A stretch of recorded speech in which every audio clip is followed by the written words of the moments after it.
सवाल ये है कि खानदान में वहाबी देवबंदी हो तो क्या करना चाहिए। भाई कोई खानदान में वहाबी हो या देवबंदी हो, कितना ही करीबी हो, उससे कतई ताल्लुक ही करने का हुक्म है।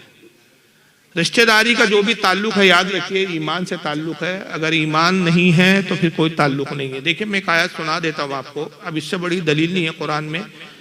आप जानते होंगे कि हजरत नूह अलैहिस्सलाम एक नबी गुजरे हैं। बस आखिरी बार इस पर ख़त्म करते, बहुत वक्त हो रहा है भाई।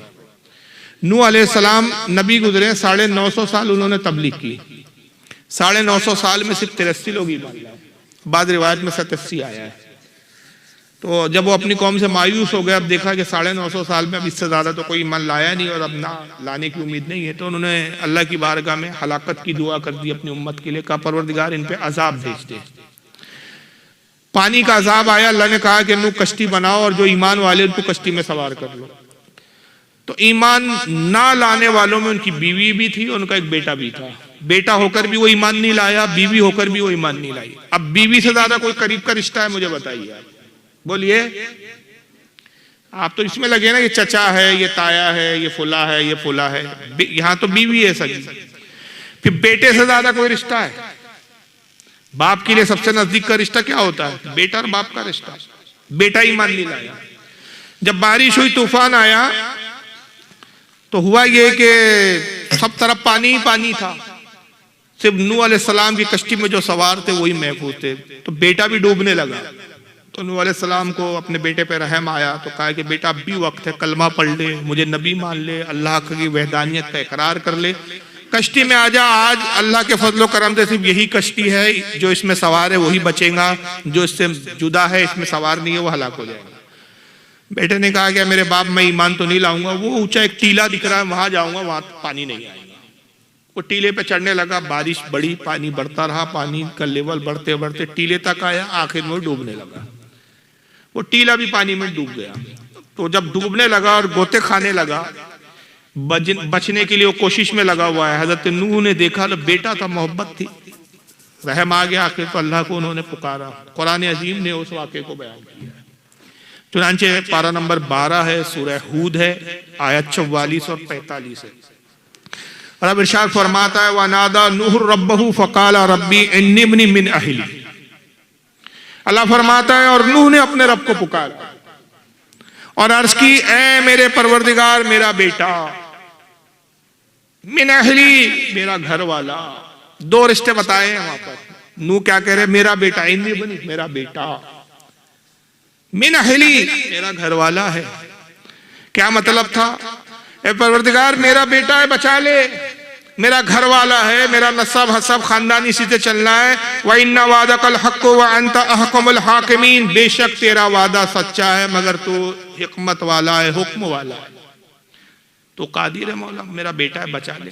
और रब ने क्या जवाब दिया? वो तारिक जमील वाली बोली नहीं थी, एक दूसरे के लिए गुंजाइश रखो, अपने अपने अकीदे पे कायम रहो, ले लो अपने बेटे को कश्ती में, बचा लेंगे, वो अपने अकीदे पे रहे, नूह तुम अपने अकीदे पे रहे। नहीं, बल्कि कुरान क्या कहता है? अल्लाह ने फरमाया, काला या नूह इन्नहु लैसा मिन अहलिक, ऐ नूह वो तेरा हरगिज घर वाला नहीं, तेरा खानदान वाला नहीं। क्यों? इन्नहु अमलुन गैरु सालिह, इसलिए कि उसके अमाल, उसका अकीदा खराब है। ये अमल से मुराद अकीदा है, उसका अकीदा ही दुरुस्त नहीं। तो ऐ नूह वो तेरा घर वाला ही नहीं है। नूह कह रहे मेरा बेटा है, अल्लाह फरमा रहा तेरा बेटा ही नहीं है। तो कुरान ने नबी की औलाद को नबी की औलाद तस्लीम नहीं किया जब वो अकीदे पे ना हो सही। तो जब नूह का बेटा नूह का नहीं हो सकता बदअकीदी की बुनियाद पे, आपका और हमारे बेटे की क्या हैसियत है? हमारे और आपके रिश्तेदारों की क्या हैसियत है? और कुरान अजीम वाज़ेह तौर पर कहता है, पारा नंबर 10 सूरह तौबा आयत 23, या अय्युहल्लज़ीना आमनु ला तत्तखिज़ू आबाअकुम व इख़वानुकुम औलिया अन इस्तहब्बुल कुफ्र अलल ईमान इन इस्तहब्बुल कुफ्र अलल ईमान। रब फरमाता है, ईमान वालों अपने बाप, सारे रिश्ते गिनवा दिए जो करीब के, सबसे जो खून के रिश्ते हैं। या अय्युहल्लज़ीना आमनु, ईमान वालों, ला तत्तखिज़ू आबाअकुम, ईमान वालों अपने बाप, व इख़वानुकुम, अपने भाइयों को, औलिया, दोस्त ना समझो, अपना करीबी ना समझो, अपना अजीज ना समझो। कब? इस्तहब्बुल कुफ्र अलल ईमान, कुफ्र अलल ईमान, अगर वो ईमान के मुकाबले में कुफ्र को पसंद करे। वमन यतवल्लहुम मिनकुम फउलाइका हुमुज़ ज़ालिमून, और जो कोई तुम में से उनसे दोस्ती करे, उनसे ताल्लुकात रखे, तो वो अपने आप पर जुल्म करने वाला है, वही जालिम है। तो यह कुरान ने बता दिया है कि बाप को बाप ना समझो, बेटे को बेटा ना समझो, अगर वो ईमान के मुकाबले में कुफ्र को पसंद करे। और ये कुरान अजीम है, ये कोई आप पर मेरा कलाम नहीं है कि ये कह के नजरअंदाज कर दो, छोड़ो यार ये तो कहते ही रहते हैं। ये वो है जिस पर हमारा ईमान है, और अगर ईमान नहीं तो फिर हम मुसलमान नहीं। अल्लाह ताला हम सबको दीन पर इस्तकामत अता फरमाए। अरे सवाल है ये भी, कितने बजे तक जलसा चलता है भाई? नहीं, मुझे हर्ज नहीं है, मैं ये सोच रहा हूँ कि लोग थक ना गए हो, लोग थक ना गए हो, मुझे कोई हर्ज नहीं है। मेरे तो इजाजत देंगे तो पूछूंगा। हाँ पूछिए। बोला हजरत के हमारे प्यारे आका मीठे मोहम्मद सल्लल्लाहु अलैहि वसल्लम के जो चेचा थे जी, तो कुछ लोगों का कहना है कि मतलब वो कलमा पढ़ने से पहले ही दुनिया से रुखसत किए। अब अबू तालिब के बारे में बात कर जी रहे हैं। जी, और मगर आप सल्लल्लाहु अलैहि वसल्लम का बचपना उनके साथ गुजरा और इस्लाम की बहुत खिदमत भी की है वो, तो उनके बारे में मतलब हम क्या मतलब कैसी सोच रखें? देखिए इस बारे में जज्बात से काम नहीं चलता। ईमान और कुफ्र दोनों ऐसी चीजें हैं, ये थोड़ा सा पहले तमहीद को समझे तो मसला आपके समझ में अच्छी तरीके से आएगा। कुफ्र और ईमान दोनों के लिए दलील कतई चाहिए। जन और कयास की बुनियाद पर न किसी का ईमान साबित होता है, और जन और कयास की बुनियाद पर न किसी को काफिर डिक्लेयर किया जा सकता है।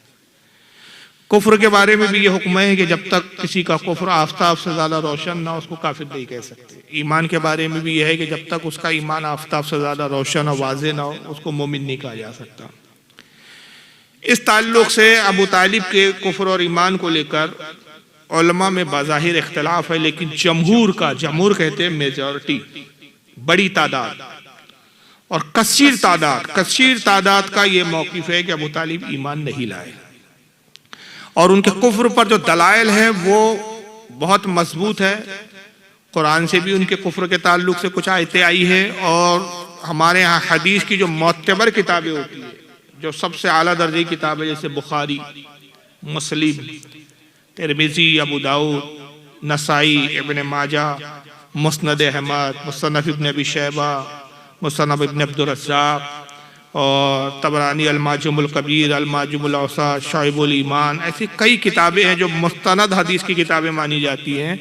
उन तमाम किताबों में रसूलुल्लाह से और हज़रत अली से ये हदीसें आई है कि अबू तालिब ईमान नहीं लाए।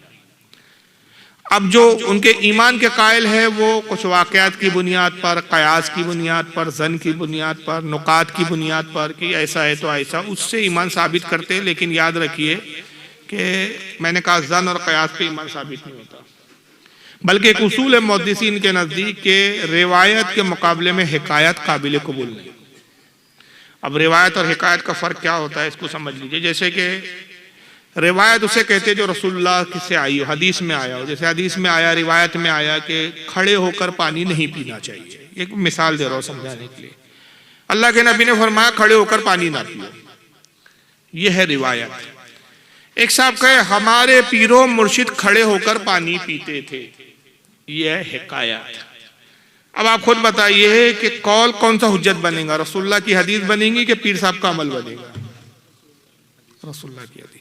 अबू तालिब के कुफ्र पर रसूलुल्लाह की फरामीन है, और ईमान की जो दलील बयान की जिन उलमा ने, उन्होंने वाक़यात की बुनियाद पर ईमान साबित करने की कोशिश की, और उनके दलाइल इंतहाई कमज़ोर।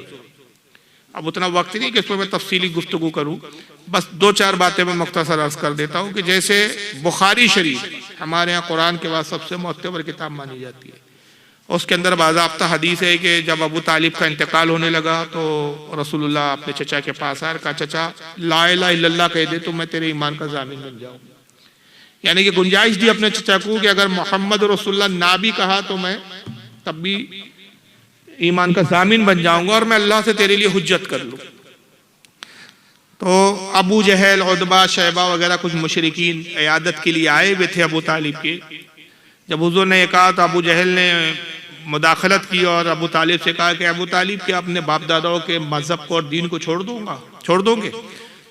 तो अबू तालिब ने कहा कि भतीजे, अगर मुझे ये अंदेशा ना होता कि मौत के बाद अहले अरब ये इल्ज़ाम लगाएंगे और ये मुझ पर ऐब जाहिर करेंगे कि मौत की सख्ती ने अबू तालिब को दीन बदलने पर मजबूर कर दिया, तो मैं तेरा जी ठंडा कर देता, मैं अपने बाप दादाओं के मजहब पर।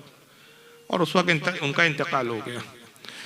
पता चला कि वो आखिरी वक्त में उन्होंने कलमा नहीं पढ़ा। अब उसी बुखारी और मुस्लिम में भी हदीस है, बुखारी में भी है। दूसरी ये है कि हजरत अब्बास हुजूर के चचा है, वो ईमान लाए।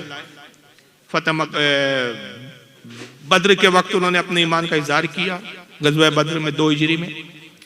मदीने में आके मुकीम हो गए। एक मौके पर रसूलुल्लाह से पूछते, और ये भी हदीस बुखारी मुस्लिम में, कहते या रसूलुल्लाह, आपका चचा अबू तालिब आपके लिए दुश्मनों से लड़ता था, आपको दुश्मनों से दूर करता था, आपकी नुसरत की, आपने मौत के बाद उसको क्या फायदा पहुंचाया? तो हुजूर ने फरमाया कि मैंने अपने चचा को गर्दन तक आग में डूबा हुआ पाया, तो मैंने उसको ये मदद की, ये मैंने उसको फायदा पहुंचाया कि अल्लाह से मैंने उसके लिए सिफारिश की, अल्लाह ने मुझे इजाजत दी, तो मैंने गर्दन तक जो आग में डूबा था खींच कर तखनों तक की आग में कर दिया। अबू तालिब मेरे चचा को अब आग के जूते पहनाए गए हैं, और उस आग के जूतों की वजह से उनका दिमाग ऐसे पक रहा है जैसे खिचड़ी पकती है देगचे में, और ये जहन्नम का सबसे कमतर अजाब है। लेकिन मेरे चचा ये गुमान करता है अबू तालिब के सबसे ज्यादा अजाब उसी पर है। ये बुखारी और मुस्लिम की हदीस है। मुझे सिर्फ एक छोटी सी बात बताइए, अगर अबू तालिब ईमान लाए होते तो हजरत अब्बास ये सवाल ही क्यों करते? चलो सवाल कर लिया तो हुजूर ने कहा मैंने उतर दूसरे मजहब में चला गया, उसको मुर्तद कहते हैं, और इस अमल को जो उसने किया उसको इर्तिदाद कहते हैं। मसला के आला हजरत का क्या मतलब है, इसके लिए तो पूरी लंबी तकरीर करनी पड़ जाएगी। अब ये सवाल तो एक लाइन का है, एक लाइन का भी नहीं है, आधी भी लाइन का है, जवाब बड़ा लंबा है। लेकिन मैं अपने इश्क की रोशनी में एक ही जवाब दे देता हूँ, मेरे ख्याल से काफ़ी है, वरना इस पर मेरी तकरीर मौजूद है। उसका नाम है, नेट पे आप जाके सुने, हम है अहले सुन्नत, हम ही है जन्नती, जो उसका नाम है। तो उसमें मसला के आला हज़रत के ऊपर मैंने अच्छा खासा बोला है। मसला के आला हज़रत सिर्फ एक जुमले में अगर मैं कहूँ कि मसला के आला हज़रत क्या है, ये सवाल यही है, तो जवाब यह है कि मंशाए इलाही के मुताबिक रसूलुल्लाह से मोहब्बत करने का नाम मसला के आला है। मंशाए इलाही के मुताबिक रसूलुल्लाह से मोहब्बत करने का नाम मसला के आला, और हर बदअकीदे से बेजारी करने का, हर नबी के गुस्ताख से दूरी इख्तियार करने का नाम मसला के आला हज़रत है। मस्जिद में कुरान पाक ऊंची आवाज में पढ़ने का क्या मसला है, जबकि नमाजी नमाज पढ़ रहा होता है? मस्जिद ही नहीं, आप अगर अपने घर की छत पर कुरान इतने जोर से पढ़ रहे हैं, दुर्र मुख्तार वगैरह में ये मसला बाकायदा लिखा गया है, बहर राइक में भी है ये, कि अगर कोई शख्स अपने मकान की छत पर इतने जोर से पढ़ेगा, लोग आ रहे जा रहे हैं, खरीदो फरोख्त में लगे हैं, तो वो जो कुरान पढ़ रहा है वो गुनाहगार होगा, ना कि वो लोग जो आ रहे जा रहे हैं। तो इस क्योंकि कुरान अजीम का एक अदब ये भी है कि अल्लाह कुरान में खुद फरमाता है कि जब कुरान पढ़ा जाए तो बादब उसको सुनो। लेकिन ये तब है कि जब सुनने वाले भी उस पर राजी हो। अब सुनने वाले अपने काम में मसरूफ है, कोई दुनियावी काम में, अब आप खामोखा जाके उनको कुरान सुनाने बैठ गए, ये उनको तकलीफ में डालना है, तो गुनाहगार वो खुद सुनाने वाला होगा। इसी तरह अगर मस्जिद में कोई कुरान पढ़ रहा है, जोर जोर से पढ़ रहा है, दूसरे नमाजियों को खलल हो रहा है, कोई नमाज में अब कुरान की आवाज़ भी आ रही है, तो उसको अपने सूरतें पढ़ने में तकलीफ हो रही है, तो इससे वो कुरान पढ़ने वाला गुनाहगार होगा, ना कि वो नमाजी। बल्कि वो कुरान पढ़ने वाले को चाहिए कि वो इतनी ही आवाज़ में पढ़े कि जितनी आवाज़ में उसके अपने कान सुन ले। बस इसी को तिलावत कहा गया। एक है मस्जिद में दुखते जाते और आते वक्त जोर से सलाम करना। अच्छा, देखिए ये मस्जिद में दाखिल होते वक्त और जाते वक्त, इस बारे में तो बाकायदा एक हदीस आई है। इसको इब्न क़य्यम जौज़िया जो गैर मुक़ल्लिदों का बहुत बड़ा अल्लामा है, उसकी किताब है जिलाउल अफ़ाम, उसमें भी उसने नकल किया है। हमारे अहले सुन्नत की भी किताबों में, किताब शिफा में इमाम काजी अयाज़ ने लिखा है, नसीमुर रियाज में इमाम शहाबुद्दीन खफ़ाजी ने लिखा है, बहुत सारे मुहद्दिसीन ने लिखा है, हत्ता के इमाम मालिक ने अल मुअत्ता में भी लिखा है इसको, कि जब कोई मस्जिद में आए और मस्जिद में कोई ना हो तो आका कहते हैं कि वो कहे अस्सलामु अलैकुम या रसूल अल्लाह। मुल्ला अली कारी इसकी शरह करते हुए फिर मिरकात शरह मिशकात में कहते हैं कि मस्जिद में रसूलुल्लाह की रूह पाक होती है। तो मस्जिद में दाखिल होते वक्त अगर कोई ना हो तो फिर किस पे सलाम करें? रसूलुल्लाह को। लेकिन अगर लोग मौजूद हैं तो आप मुतलकन बगैर किसी का नाम लिए सलाम करें, ये रसूलुल्लाह की सुन्नत है। लेकिन जो नमाज में है, पहले ये था हुक्म, बाद में मनसूख हो गया है कि नमाज के अंदर सलाम का जवाब देने की इजाजत थी पहले। तो नमाज पढ़ते थे लोग और कोई मस्जिद में दाखिल हुआ, उसने सलाम किया अस्सलाम वालेकुम, तो नमाज पढ़ते पढ़ते ही साहबा जवाब दे देते थे वालेकुम अस्सलाम। फिर हुजूर सल्लल्लाहु अलैहि वसल्लम ने मना किया इससे, फिर ये हुक्म मनसूख हो गया। फिर कहा गया कि नमाज में जवाब ना दो। तो जो नमाज की हालत में उसको जवाब देना वाजिब नहीं है। जो नमाज में नहीं है, वुजू वगैरह कर रहा है या वहीं मस्जिद में खड़ा है, उसके कानों में आवाज़ पहुंचे तो उसको जवाब देना वाजिब है। तो सलाम कर सकते हैं, हर्ज नहीं है। तो लेकिन दरमियानी आवाज़ में हो, इतना भी नहीं खामों का जोर से इतना चीख रहे कि पूरा मस्जिद को ही गुंजा दिया अस्सलाम वालेकुम, ऐसा करने की जरूरत नहीं। एक नॉर्मल आवाज में इत्तेदाल में अस्सलाम वालेकुम, जितनों ने सुन लिया काफी है। और सलाम का मसला भी यह है कि किसी ने सलाम किया मजलिस में, मसलन ये सैकड़ों लोग बैठे हैं, मैं आया, मैंने सलाम किया अस्सलाम वालेकुम, मजलिस को सलाम किया, एक शख्स ने भी जवाब दिया तो सब बरी जिम्मा हो गए, और किसी ने जवाब नहीं दिया तो सब गुनाहगार हो गए। ऐसा नहीं है कि सबको जवाब देना जरूरी है। चलिए, उम्मीद है मसला समझ में आ गया होगा। गैर मुस्लिम वहाबी देवबंदियों को सलाम करना कैसा है? अब ये तो आप ही समझिए कि जो ऐसे बदतरीन जिनके अकीदे हैं उनको आप सलाम करेंगे। अब आप अपने ज़मीर से फतवा पूछिए। दर हकीकत सलाम क्या है? दुआ है। जब आप कहते हैं अस्सलाम वालेकुम, क्या मतलब हुआ? अल्लाह की सलामती हो, यानी अल्लाह तुमको सेहतमंद रखे, अच्छा रखे। और जुमले बढ़ा दिए व रहमतुल्लाहि व बरकातहू, अल्लाह की रहमत और बरकतें भी हो तुम पर, ये इजाफा हो गया। अब एक बदअकीदा जो नबी का गुस्ताख है और आप उसकी सलामती की दुआ कर रहे हैं ताकि और तू बेटा जिंदा रहे, ताकि और नबी की गुस्ताखी करे, माज़अल्लाह।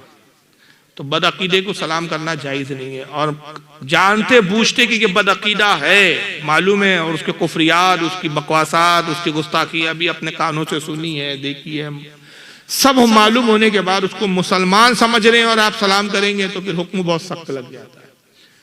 फिर हुक्म ये लगता है मन शक्का फी कुफ्रिही व अज़ाबिही फ़क़द कफ़र। मुहद्दिसीन और उलमा कहते हैं जो किसी काफिर के जिस पर कुफ्र का फतवा लगा हो, जो गुस्ताख और बदअकीदा हो जाए, उसके कुफ्र और अजाब में अगर कोई शक करे तो शक करने वाला खुद काफिर हो गया। तो बदअकीदे को सलाम नहीं करना है। और कसदन ना करे, अगर वो पूछे कि भाई सलाम क्यों नहीं किया, सलाम करे तो जवाब मत दो, तो उसको साहब कहोगे भैया पहले तू तौबा करके सुन्नी बन जा, फिर एक बार नहीं हजारों बार तुझ पे सलामती है। ऐसे मौके पे अल्लाह के नबी एक सलाम करते थे। अगर बहुत ज्यादा कहीं मतलब मुश्किल आ जाए तो रसूलुल्लाह की एक सुन्नत है जो हदीस में आया, जब कोई बदअकीदा या काफिर आपको सलाम करता तो हुजूर सल्लल्लाहु अलैहि वसल्लम वालेकुम अस्सलाम कह के जवाब नहीं देते थे। या हुजूर को अगर सलाम करना होता किसी बदअकीदा को खत वगैरह में, तो आप इस तरह नहीं कहते थे जो हमारे यहाँ मुसलमानों के लिए राज है अस्सलाम वालेकुम। सरकार सलाम क्या कहते थे? अस्सलामु अला मन इत्तबअल हुदा। ये मुतदिल सलाम है, यानी मतलब क्या होता है? सलामती हो उस पर जो हिदायत की पैरवी करे। यानी अगर तू हिदायत की पैरवी करे तो सलामती है, और अगर तू बदअकीदा और गुमराह तो फिर तुझ पर सलामती नहीं है। इसको कहते हैं मशरूत सलाम है, शर्त के साथ है। हाँ, अस्सलामु अला मन इत्तबअल हुदा, तो ये सलाम कर सकते हैं, वो भी किसी बदअकीदा काफिर को अगर मजबूरी हो तो, वरना खामोखाई नहीं। मजबूरी है कि जैसे भाई उससे जानी माली नुकसान होने का अंदेशा है, मोहल्ले का कोई बहुत दबंग आदमी है, सलाम का अगर सलाम नहीं करे या जवाब नहीं दे तो दुश्मनी रख लेगा, दुश्मनी पाल लेगा, नुकसान पहुंचाएगा, तो आपकी मजबूरी है कि यार, तो उस वक्त इस तरह का कर सकते हैं। वलीमे में दूल्हे को सोने की अंगूठी पहनने को घर वाले मजबूर करते हैं, इस पे वजाहत फरमाएं। करीने जिंदगी मेरी एक किताब है, यहाँ मिलती है, हजरत चले गए कि एक साहब बैठे तो बेचते भी हैं आपके। करीने जिंदगी किताब हर शादीशुदा नौजवान ने और हर शादीशुदा फर्द ने पढ़नी चाहिए। बहुत सारी जबानों में वो तर्जुमा होके आई है, आपके कलकत्ता में मिलती है, उसको पढ़िए। ये अंगूठी और इसके ताल्लुक से जो रस्म व रिवाज है, इस पर मैंने बहुत वजाहत से उस पर गुफ्तगू की है। सोने की अंगूठी मर्द को सख्त हराम है। अल्लाह के रसूल सल्लल्लाहु अलैहि वसल्लम के पास एक शख्स आए, सोने की अंगूठी पहने हुए थे। तिरमिज़ी शरीफ की हदीस है, आका ने फरमाया क्या बात है कि मैं तेरी उंगली में, तेरे हाथ में जहन्नमियों का जेवर देख रहा हूं। फिर वो साहबी गए, उन्होंने सोने की अंगूठी बदलवा ली। दूसरे दिन आए तो तांबे की अंगूठी पहने हुए थे। आपने फरमाया क्या बात है कि मैं तेरे हाथ में देवताओं का जेवर देख रहा हूँ, जो बातिलाने माबूद तांबे के जेवरात अपने माबूदों पे चढ़ाते थे, वो जेवर मैं तुझ पे देख रहा हूँ। तो उन्होंने फिर वो अंगूठी भी बदल दी। तीसरे दिन जो है वो लोहे की अंगूठी पहने हुए आए। तो आका ने फरमाया क्या बात है कि मैं तुझ पर कुफारों का जेवर देख रहा हूँ। तो उनको अंगूठी पहनने का शौक था उस साहबी को। तो फिर उन्होंने अर्ज किया या रसूलल्लाह क्या मैं अंगूठी ही ना पहनूं?